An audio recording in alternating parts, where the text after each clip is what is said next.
Good afternoon, year 5. How are you? Staying at home and keeping safe. Yeah, okay. Today I'm here for the next H.R.E lesson for this week. Last week we discussed about the Pandavas and Kauravas. In there I explained to you the 5 Pandavas, their names, their qualities, and the parents. So let's go back to what we had done very fast and then we go catch up with today's topic. Now, the 5 Pandavas are Yudhishthir, Bhima, Arjun, Nakul, and Sahadev.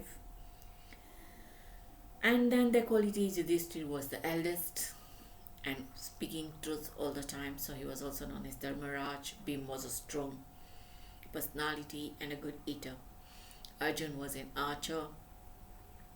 Nakul was handsome and could train horses. Sahadev was an astrologer. Yes, parents were Pandu, Kunti, and Madhuri. Whereas Kauravas were 100 in numbers. Duryodhana was the eldest. Parents Dhritarashtra and Gandhari.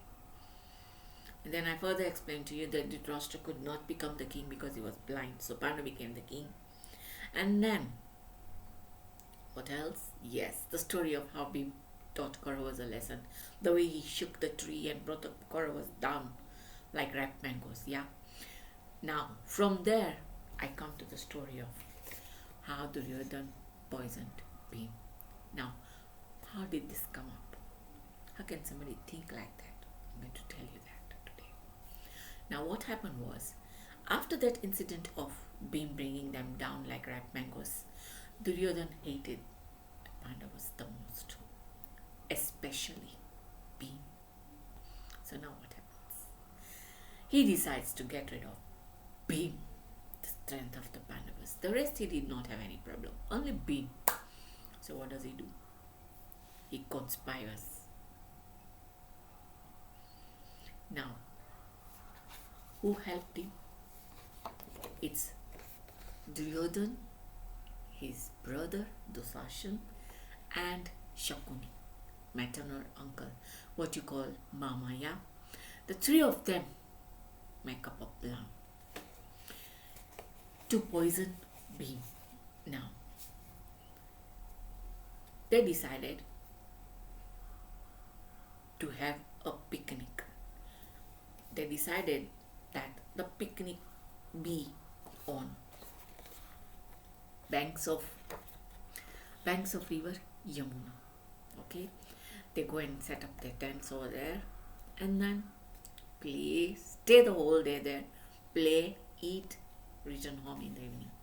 So everything was planned, okay, to poison Bhima,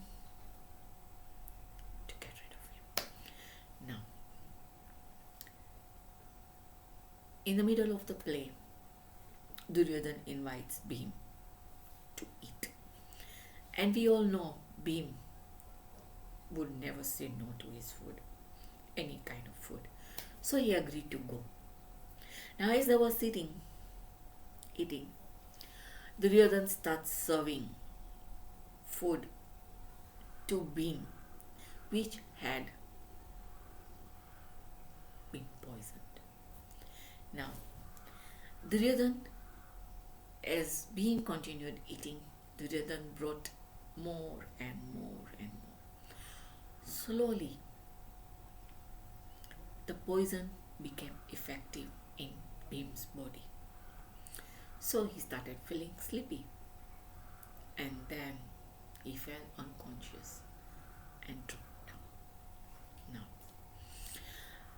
Duryodhana and Dusashan still try to see if Bhima was even slightly conscious. So they tried to shake him. Bhima did not move. So now they knew that Bhima was totally unconscious. So now what do?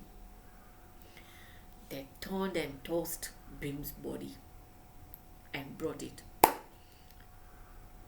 near the edge of the river Yamuna, yes. And then they shoot Bhima into the river. What happens? The current of the water was so strong that Bhim reaches the land of the snakes. Yes, Naglok. Now in Naglok, who is the king of the snakes? Vasuki. He recognizes Bhim and tells all the other snakes, "This is Bhim, son of Kunti, my sister. So make sure you look after him." So the snakes carried Bhim. Okay.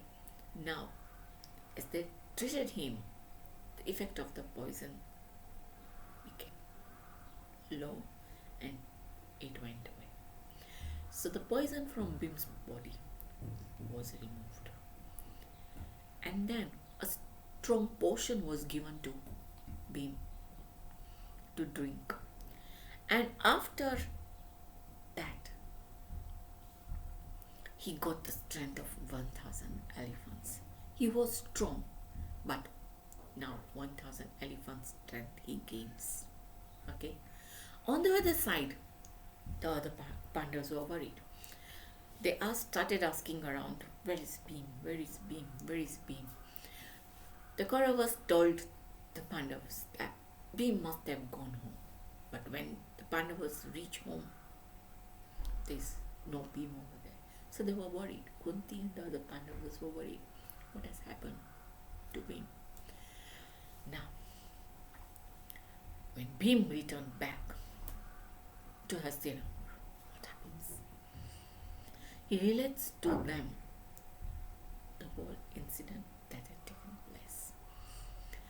Now, from that day, Kunti and the Pandavas became very conscious where Duryodhana was concerned.